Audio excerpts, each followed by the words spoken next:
ईसाइयों के सबसे बड़े धर्मगुरु पोप फ्रांसिस का 88 साल की उम्र में निधन हो गया। वह लंबे समय से बीमार थे।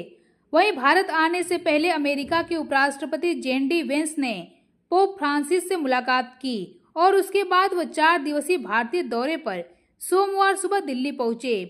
पोप को हाल ही में निमोनिया हो गया था और लोग उन्हें स्वस्थ होने की कामना कर रहे थे, लेकिन इसी बीच उनका निधन हो गया।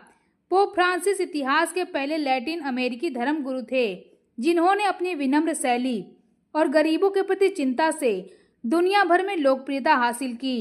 पोप फ्रांसिस जो फेफड़ों की बीमारी से पीड़ित थे, युवावस्था में उनके फेफड़े का एक हिस्सा निकाल दिया गया था। वहीं 14 फरवरी 2025 को सांस की तकलीफ के कारण जेमेली अस्पताल में उन्हें भर्ती कराया गया था, जो कुछ दिन बाद डबल निमोनिया में बदल गया। उन्होंने वहां 38 दिन बिताए, जो उनके 12 साल के पोप पद के दौरान यह सबसे लंबा वक्त था।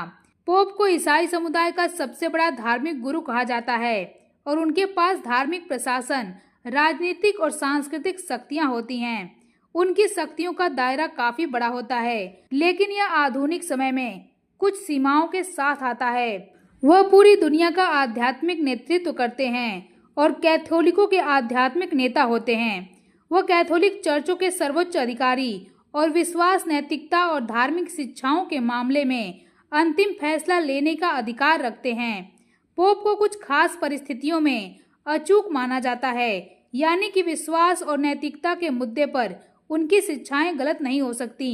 हालांकि यह सिद्धांत सिर्फ विशेष अवसरों पर ही लागू होता है, जैसे कि एक्स कैथोड्रा बयान, और इसका इस्तेमाल बहुत कम किया जाता है। पोप के पास अगले पोप का ऐलान करने और कैनन लॉ स्थापित करने के साथ साथ चर्च की शिक्षाओं को परिभाषित करने की भी शक्ति होती है। पोप वेटिकन सिटी के शासक होते हैं, जो कि एक संप्रभु राष्ट्र है। उनके पास कार्यकारी, विधायी और न्यायिक सभी शक्तियां होती हैं। वह वेटिकन के प्रशासन, वित्त और विदेश नीति को कंट्रोल करते हैं। इसके अलावा दुनिया भर में बिशप और कार्डिनल की नियुक्ति भी पोप ही करते हैं, जो चर्च के स्थानीय और वैश्विक प्रशासन में महत्वपूर्ण भूमिका निभाते हैं। यह उन्हें चर्च की दिशा को आकार देने की अपार शक्ति देता है। इसके अलावा वेटिकन की सभी संस्थाओं पर पोप का पूरा नियंत्रण होता है। वेटिकन के विभिन्न विभागों और वित्तीय संस्थाओं जैसे वेटिकन बैंक पर पोप का फैसला अंतिम माना जाता है। पूरी दुनिया में देखा जाए तो ईसाई धर्म को मानने वालों की संख्या सबसे ज्यादा है।